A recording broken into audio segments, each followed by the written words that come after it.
for this Sunday is taken from Psalm 147:3.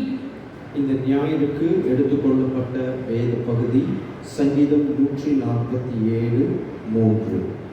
We can see same identical verse in Psalm 34:18 also. இதற்கு ஒத்த வசனத்தை சங்கீதம் 34:18 நாம் காணலாம். It says, He heals the broken-hearted and binds up their wounds. சங்கீதம் 147:3 இப்படியாய் சொல்லுகிறது, இருதயம் நொறுங்குண்டவர்களை குணமாக்குகிறார், அவர்களுடைய காயங்களை கட்டுகிறார். And the second one is, the Lord is near to the broken-hearted and saves such have a contrite spirit. சங்கீதம் 34:18 இப்படியாய் சொல்லுகிறது, நொறுங்குண்ட இருதயம் உள்ளவர்களுக்கு கர்த்தர் சமீபமாய் இருந்து நறுங்குண்ட ஆவிகளை ரட்சிக்கிறார்கள். Mark the keyword as broken. இவ்விடத்திலே நொறுங்குண்ட என்ற வார்த்தையை முக்கிய வார்த்தையாய் அடிக்கோடிட்டுக் கொள்ளுங்கள். Broken in Hebrew translation is shavu. எபிரேய மொழிபெயர்ப்பில் நொறுங்குண்ட என்ற வார்த்தைக்கு எபிரேய பதம் ஷாவூல். The meaning of shavu is something, it is good one breaking into two parts. I repeat, good one breaking into two parts. அதாவது இந்த வார்த்தையின் எபிரேய பதத்தின் அர்த்தம் நல்ல ஒரு காரியம் இரண்டாக உடைக்கப்படுவது என்று. In simple words, it was fine before, but now it is broken. இன்னும் ஒரு சாதாரண எளிய நடையில் சொல்ல வேண்டும் என்றால், ஒரு காலத்தில் நன்றாய் இருந்தது, இப்பொழுது அது உடைந்து போயிருக்கிறது. That means, for example, already a broken glass cannot be broken again, but good one only breaks. இப்படி ஒரு அர்த்தத்தை நாம் எடுத்துக்கொள்வோம். உடைந்து போன ஒன்று மறுபடியும் உடைக்கப்பட முடியாது. உதாரணத்துக்கு, உடைந்து போன ஒரு கண்ணாடி குவளை அது மறுபடியும் உடையாது. ஆனால் நன்றாய் இருக்க ஒன்று மறுபடியும் உடைந்து போகும். See, this breaking happens, or the good one breaks because of manhandling, something like bad manhandling or accidents under some circumstances. இந்த நன்றாய் இருக்கக்கூடிய ஒன்று எப்பொழுது உடையும் என்றால், சரியாக கையாளப்படாத போதும், அல்லது விபத்திலே அல்லது தவறி விழுகிறதினாலோ அவைகள் உடைக்கப்பட்டு போகலாம். And so are you. You were fine before, but now you are broken, all because of some reasons in your life. முன்பாக நீங்களும் நன்றாய்தான் இருந்தீர்கள், ஆனால் ஏதோ காரணத்தினால் அல்லது நிகழ்வினால் நீங்கள் கூட இன்றைக்கு உடைந்து போயிருக்கலாம்.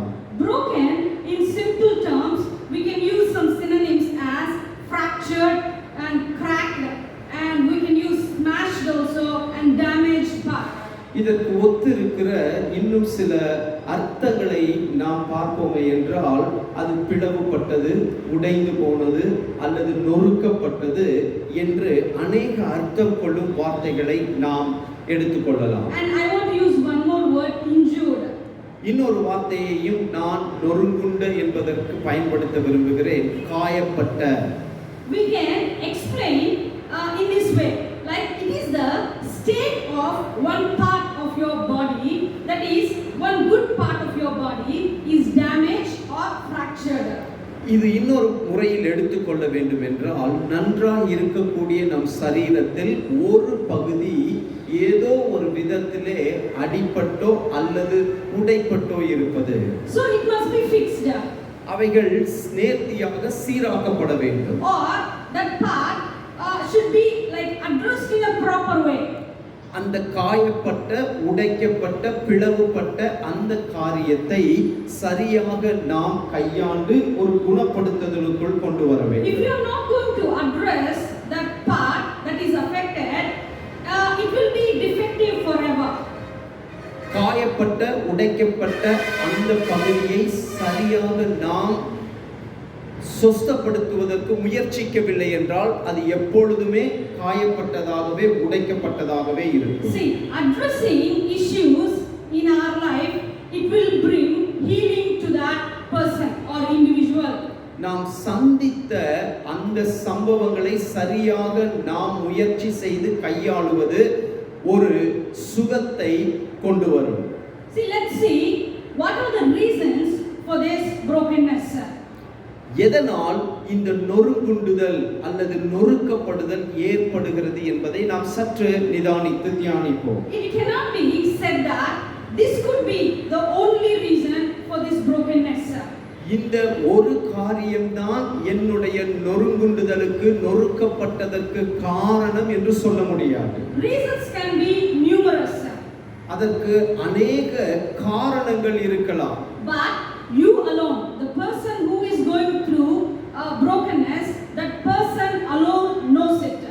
நொறுக்கப்பட்டவர்கள் மாத்திரம்தான் எதனால் நாம் நொறுக்கப்பட்டிருக்கிறோம் என்பதை நன்றாய் அறிந்திருக்கிறோம். No one can share the pain. யாராலும் அதனால் உண்டாகிற வலியை பகிர்ந்து கொள்ள முடியாது. Others just see you as broken, but you are experiencing the actual pain because the wound is in you. மற்றவர்கள் உங்களை பார்க்கும் பொழுது உடைக்கப்பட்ட நபராய் பார்ப்பார்கள். ஆனால் நீங்கள் தான் உடைப்பட்டவர்கள், நொறுக்கப்பட்டவர்கள். உங்களுக்கு மாத்திரம்தான் அந்த காயத்தின் வலி என்ன என்று தெரியும். Because that pain is not in some other's body. The pain is in your body.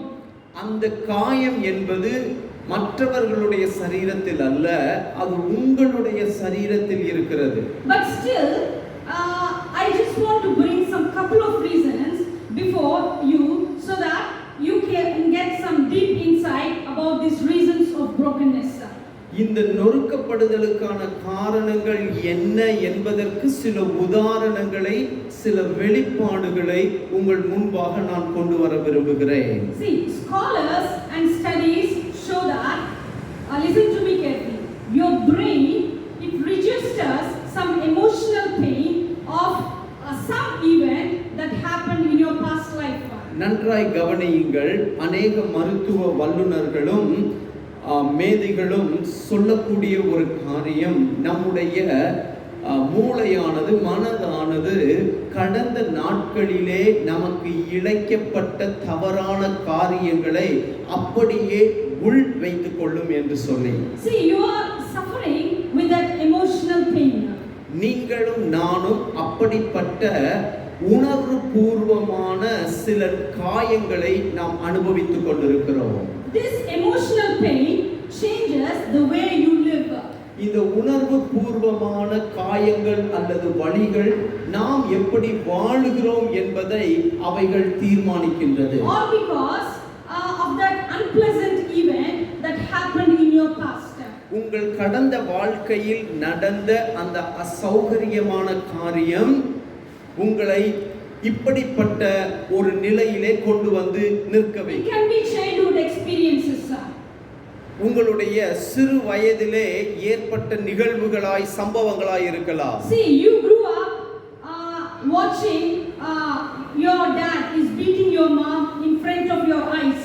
நீங்கள் வளரும் போதே உங்களுடைய தகப்பன் உங்களுடைய தாயாரை அடிப்பதை பார்த்து நீங்கள் வளர்ந்திருக்கலாம். Fighting parents.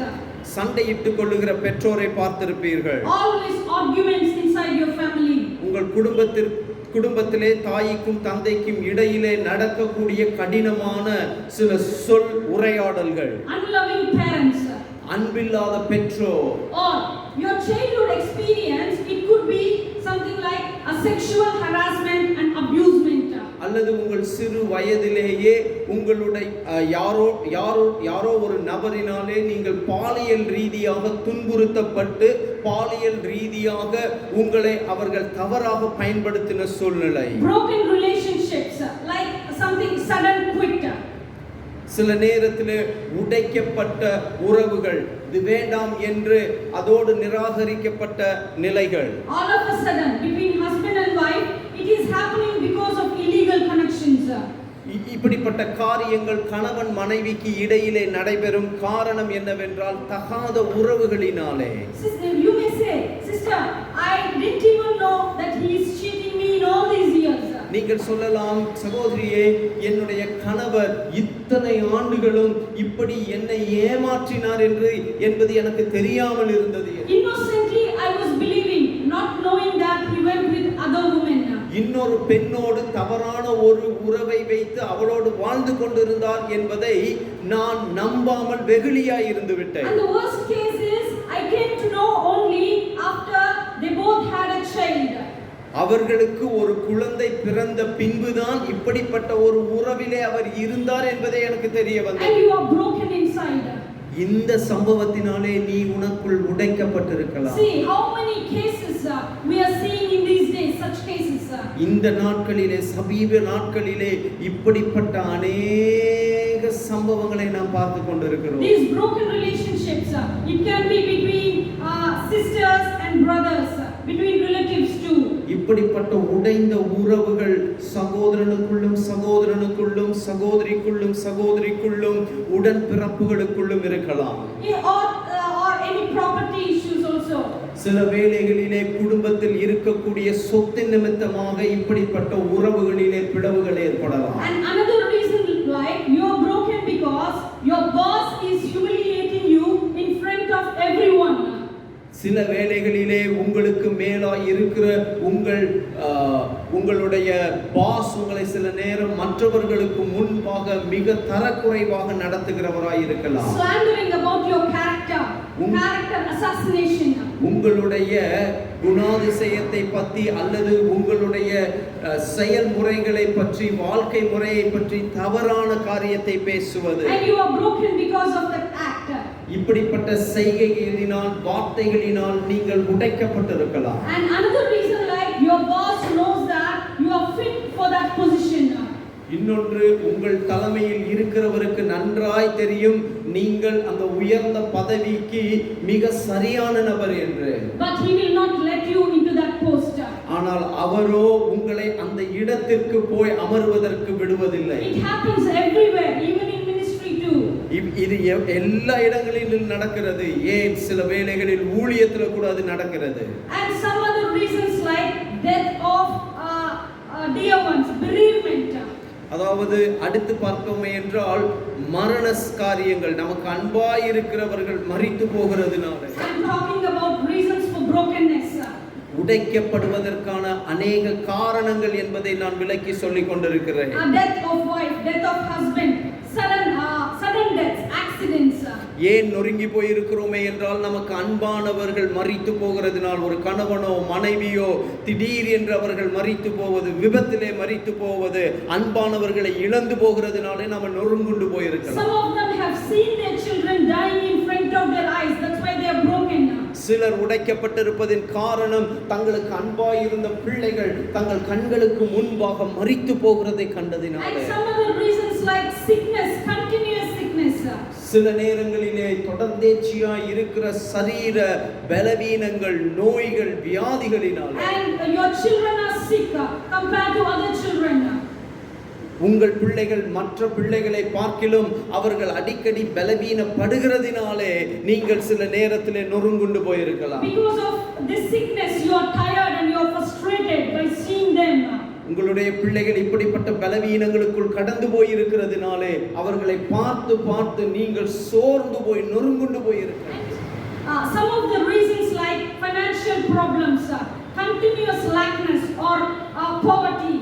இன்னும் வேறு சில காரியங்கள் உங்களை நொறுக்கி கொண்டிருக்கலாம். எவைகள் என்றால் எப்பொழுதுமே பார்த்தால் இல்லாமை அல்லது பண காரியங்களிலே ஒரு தோய்வு, எதிர்பார்த்தவைகள் நடக்காததினாலே. See, because of this you are facing lack of honor in society. இப்படிப்பட்ட காரியத்தினாலே, இந்த சம்பவங்களினாலே சமுதாயத்திலே கனமற்றவர்களாய் நீங்கள் வாழ்ந்து கொண்டிருக்கலாம். And the community is not giving proper respect to you because of these situations. உங்களை சுற்றிலும் இருக்கக்கூடிய சமுதாயம், உறவுகள் உங்களுக்கு உரிய கனத்தை கொடுப்பது இல்லை. And I want to add some more reasons like barrenness. இன்னும் சில காரணங்களை நான் உங்களுக்கு சொல்ல விரும்புகிறேன். எதனால் நொறுக்கப்பட்டிருக்கிறோமே என்றால் மலட்டுத்தன்மையினால். And widowhood, young widows, I mean they are losing their husbands in their young age itself. இளம் வயதிலே தங்களுடைய கணவரை இழந்து விதவையானவர்கள் நொறுக்கப்பட்டிருக்கிற சூழ்நிலை. What not? If I want to tell a lot more. சொல்ல வேண்டும் என்றால் இன்னும் अनेक உதாரணங்கள் உண்டு. I want to speak one more reason. It is strange and odd. I just want to speak here so that you can understand the depth of this brokenness. இந்த உடைக்கப்பட்ட அல்லது நொறுக்கப்பட்ட என்ற அந்த காரியங்கள் அநேகவற்றை சொன்னேன். ஆனால் ஒரு காரியம் வித்தியாசமான வேறுபட்ட ஒரு காரியத்தை உங்களோடு இந்த நொறுக்கப்படுதலுக்காக சொல்ல விரும்புகிறேன். It is very strange. அது மிகவும் வித்தியாசம். One beautiful little girl grew up with brokenness because of her aunt. I will tell you what she did. ஒரு சம்பவத்தை நான் சொல்ல விரும்புகிறேன். ஒரு அழகான சிறு பெண் ஒரு நொறுக்கப்பட்ட சூழ்நிலையிலேயே அவள் தன் வாழ்க்கையிலே வளர்ந்து வருகிறாள். அதற்கு காரணம் அவளுக்கு நெருக்கமான ஒரு உறவினர். என்ன நடந்தது என்பதை நான் சொல்லுகிறேன். This girl is a good looking girl. அவள் மிகவும் அழகான ஒரு மகள். Because of her good looks, her aunt she started frustrating that little girl by speaking negative things. இந்த அழகாய் இந்த பெண் இருப்பதினாலே அதை கண்ட அவளுடைய உறவின் பெண் ஒருவள் அவளை குறித்து தவறான அவள் மனம் மடிந்து போகக்கூடிய காரியங்களையே பேசிக் கொண்டிருப்பாள். This so-called aunt, she used to corner her every time and she was frustrated by these actions. இந்த உறவின் பெண் எப்பொழுது பார்த்தாலும் இந்த சிறு பெண்ணை அவளுடைய காரியங்களை குறித்து எப்பொழுதும் நெருக்கிக் கொண்டே இருப்பாள். This little girl understood that hatred, that egoist characteristic that is there in her aunt's life. இந்த உறவின் பெண்ணுக்குள்ளாய் இருக்கக்கூடிய அந்த வெறுப்பு என்ற காரியத்தை இந்த சிறு பிள்ளை அல்லது இந்த அழகான இந்த பெண் பிள்ளை அவள் கண்டுகொண்டாள். But this little girl, she doesn't know how to handle it. She grew up keeping that brokenness inside of her heart. சிறு பிள்ளையிலிருந்தே இந்த காரியத்தை பார்த்தவள் இதை எப்படி கையாள வேண்டும் என்று தெரியாமல் அந்த நொறுக்கப்பட்ட நிலையோடையே அவள் வளர்ந்து வருகிறாள். See, this girl, little girl is broken because of unnecessary reason. இந்த அழகான அருமையான இந்த பெண் பிள்ளையானவள் தேவையில்லாத ஒரு காரியத்தினால் சூழ்நிலையினால் உடைக்கப்பட்டுகிறாள். See, you can see the impact.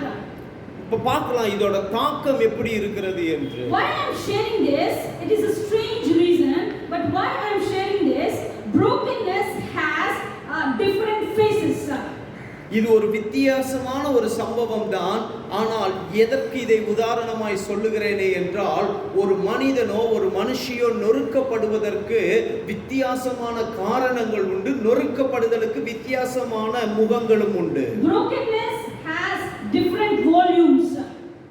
நொறுக்கப்படுதல் வித்தியாசமான பகுதிகளை கொண்டிருக்கிறது. Different versions also, I can say.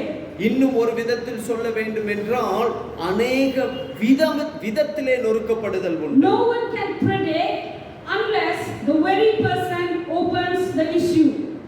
யாராலும் சொல்ல முடியாது, யாராலும் அதை குறித்து விவரிக்க முடியாது.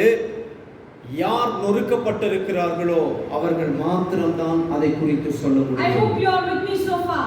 நான் நம்புகிறேன், விசுவாசிக்கிறேன், இதுவரைக்கும் நீங்கள் என்னோடு கேட்டுக்கொண்டிருக்கிறீர்கள் என்று.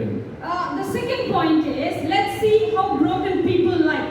இரண்டாவது காரியம், உடைக்கப்பட்ட அல்லது நொறுக்கப்பட்ட மக்கள் எப்படி இருப்பார்கள்? Broken people are not happy people. உடைக்கப்பட்ட நொறுக்கப்பட்ட நபர்கள் சந்தோஷமாய் இருக்க மாட்டார்கள். Suddenly they will be depressed and cry like a baby. திடீரென்று பார்ப்பீர்களே என்றால் அவர்கள் மன அழுத்தத்திற்குள் கடந்து போய் ஒரு சிறு பிள்ளையை போல் அழுது கொண்டே இருப்பார்கள். And some people they will hiccup and cry. They will hiccup and cry. சில நேரம் அப்படிப்பட்டவர்கள் Vicky Vicky அழுவார்கள். Nobody knows the reason why they'll be crying in that way. யாருக்குமே தெரியாது ஏன் அந்த விதத்தில் அவர்கள் அழுது கொண்டிருக்கிறார்கள். But I tell you why. Something is already registered in brain. ஏன் என்று நான் சொல்லுகிறேன், அவர்கள் ஏதோ ஒரு காரியத்தினால் தாக்கப்பட்டு அவைகள் மனதிலே அப்படியே பதிந்து விட்டது. They will be thinking about the pain keep on. அவர்கள் அந்த காரியத்தை மறுபடியும் மறுபடியும் மறுபடியும் நினைத்து பார்ப்பார்கள். That pain brings tears. அந்த வழிகள் அவர்களுக்கு கண்ணீரை கொண்டு வரும். Some people they will be inside four corners alone. சிலர் 4 சுவத்துக்கு உள்ள மாத்திரம் தான் இருப்பாங்க. Lack of confidence. அவர்களுக்குள்ளாக தன்னம்பிக்கை என்பது இல்லாமல் இருக்கும். They will have insecure feeling. அவர்களுக்கு தங்களை சுற்றிலும் நடக்கிற காரியங்கள் சரியாக இல்லை என்ற ஒரு மனநிலை இருக்கும். Like they will speak to themselves, I'm not worthy for anything. அவர்கள் தங்களுக்குள்ளேயே பேசிக்கொள்வார்கள், நான் எதற்கும் பயனற்றவள் என்று. No one likes me. யாருக்கும் என்னை பிடிக்காது. And some they will experience terrifying memories, nightmares. சிலருக்கு பார்ப்பீர்களே என்றால் மிகவும் ஆபத்தான அல்லது மிகவும் கடினமான பயங்கரமான, முக்கியமாக இரவு நேரங்களிலே அப்படிப்பட்ட சொப்பனங்களையும் நினைவுகளையும் பெற்றிருப்பார்கள். They will be sorrowful most of the time. அவர்களை பார்ப்பீர்களே என்றால் எப்பொழுதும் ஒரு துக்கமான முகத்தோடு இருப்பார்கள். Thinking about the flashbacks all the time. எப்பொழுது பார்த்தீர்களே என்றால் கடந்த காலத்திலே நடந்த அந்த நிகழ்வுகளையே நினைத்துக் கொண்டிருப்பார்கள். They will not have strength to handle their anger. அவர்களால் தங்களுக்கு வரக்கூடிய கோபத்தை கையாள கூட பலன் இல்லாமல் இருப்பார்கள். And it leads to migraine headaches. அது பார்த்தீர்களே என்றால் தலையிலே சில வலிகளை ஏற்படுத்திவிடும். Something like crushing sensations. அவர்களுக்குள்ளாக அப்படியே அமுக்கி அவர்களை பிழியக்கூடிய ஒரு எண்ண ஓட்டம் இருக்கும். And one more thing I want to add here, it is very important. They have a kind of gesture like skepticism. Underline the word skepticism. That means they won't convince easily. இப்படிப்பட்ட நொறுக்கப்பட்ட சூழ்நிலையிலேயே வாழ்ந்தவர்களுக்குள்ளாக எல்லாவற்றையும் சந்தேக பார்வையிலேயே பார்க்கக்கூடிய மனநிலை இருக்கும். நன்றாய் அடிக்கோடிட்டுக் கொள்ளுங்கள், எதையும் சீக்கிரத்திலே நம்ப மாட்டார்கள், ஒரு சந்தேகம் இருக்கும். They won't convince easily. Why? You know why? Because that brokenness is a stronghold in their life. ஏன் அவர்கள் அதை நம்ப மாட்டார்களே என்றால், எதையும் அவர்கள் வாழ்க்கையிலே நிகழ்ந்த அந்த நொறுக்கப்பட்ட சூழ்நிலையினால் அது அப்படியே மனதில் இருக்கிறதுனால வேற எந்த காரியத்தை சீக்கிரம் ஏற்றுக்கொள்ள மாட்டார்கள். அவைகள் அவர்கள் வாழ்க்கையிலே ஒரு அரணாக மாறி அவர்களுக்குள்ளாக அதிகமாக வேரூன்றி இருக்கும். See, I am talking about the characteristics of brokenness. நான் யாரை குறித்து பேசுகிறேனே என்றால் நொறுக்கப்பட்டவர்களை குறித்து, அந்த நொறுக்கப்பட்டவர்களுக்குள் இருக்கக்கூடிய குணாதிசயத்தை குறித்து சொல்லிக் கொண்டிருக்கிறேன். See, let's see what Bible is going to talk about this brokenness. இந்த நொறுக்கப்படுதலை குறித்து வேதம் என்ன சொல்லுகிறது என்று பார்ப்போம். Even the word of God or the Bible records about the broken people. Listen carefully. வேதம் கூட அநேகமாய் நொறுக்கப்பட்டவர்களை குறித்து அநேக காரியத்தை எழுதி வைத்திருக்கிறது. They are all familiar people in the Bible. அவர்கள் எல்லாம் வேதத்தில் இருக்கிறார்கள், நன்கு பரிச்சயமான மக்கள் அவர்கள். And they are all heroes of the Bible. அவர்கள் எல்லாம் வேதத்தின்படி பார்ப்பீர்களே என்றால் மிக பெரிய பலத்த ஒரு ஹீரோஸ் அவர்கள் எல்லாம். They are all broken, you should get that. நல்ல கவனிங்க, அவங்க எல்லாம் ஒரு காலத்துல உடைக்கப்பட்டிருந்தவர்கள். Men and women in the Bible who had gone through brokenness, we are just going to see that. வேதத்தில் எந்த ஆண் பெண் எல்லாம் இப்படிப்பட்ட நொறுக்குதலுக்குள்ளே கடந்து போனார்கள் என்பதை நாம் பார்க்க போகிறோம். All of God in the Bible are broken. தேவனுடைய பிள்ளைகள் அநேகர் அவர்கள் உடைக்கப்பட்ட ஒரு நபராக, நொறுக்கப்பட்ட ஒரு நபராக தான் இருந்தார்கள்.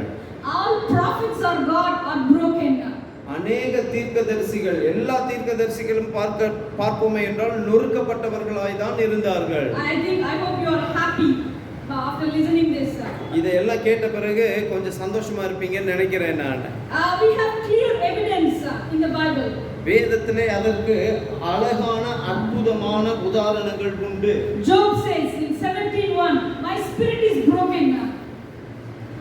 யோபு 17 இப்படியாக சொல்லுகிறார், என் ஆவி உடைக்கப்பட்டிருக்கிறது என்று சொல்லி. And my days are extinguished because of the pain that I am going through. Verse 17:1. Job 17:1.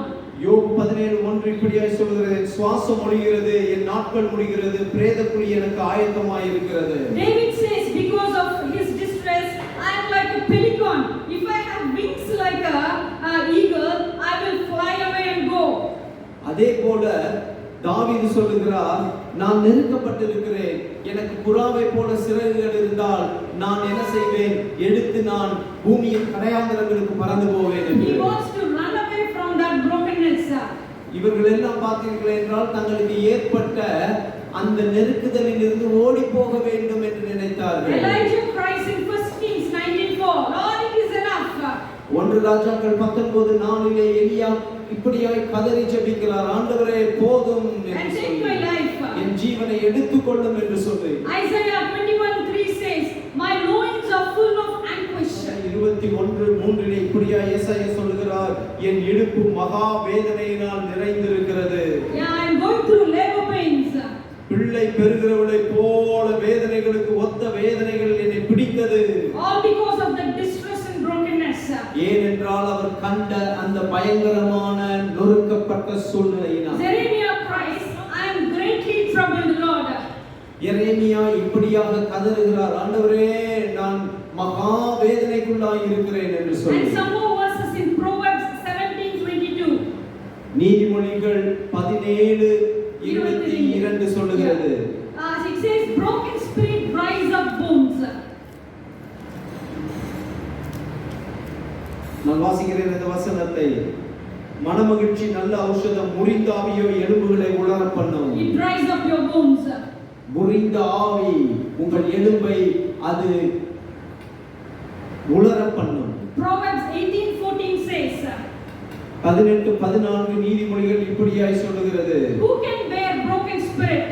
மனுஷனுடைய ஆவி அவன் பலவீனத்தை தாங்கும், முறிந்த ஆவி யாரால் தாங்கக்கூடும்? So my point is, everyone who is born as a human being breaks down in some way or other at some point. என்னுடைய குறிப்பு இதுதான், மனிதனாய் பிறந்த யாராய் இருந்தாலும் ஒரு கட்டத்தில் ஒரு புள்ளியிலே வரும் பொழுது அவர்கள் இந்த நொறுக்கப்படுதலுக்குள்ளே அவர்கள் கடந்து வருவார்கள். No one is exceptional. யாருமே இதற்கு விதிவிலக்கு அல்ல. And don't think that you alone are broken. நினைத்துக் கொள்ளாதீர்கள் நீங்கள் மாத்திரம்தான் உடைக்கப்பட்டிருக்கிறீர்கள். Everybody are broken. ஒவ்வொருவரும் வாழ்க்கையில ஒரு நெருக்கப்படுதல் உடைத்தலுக்கு நேராய் கடந்து I போகிறார்கள். hope you are with me till now. நான் விசுவாசிக்கிறேன் இதுவரைக்கும் என்னோடு கூட நீங்கள் கவனித்து கேட்கிறீர்கள் என்று.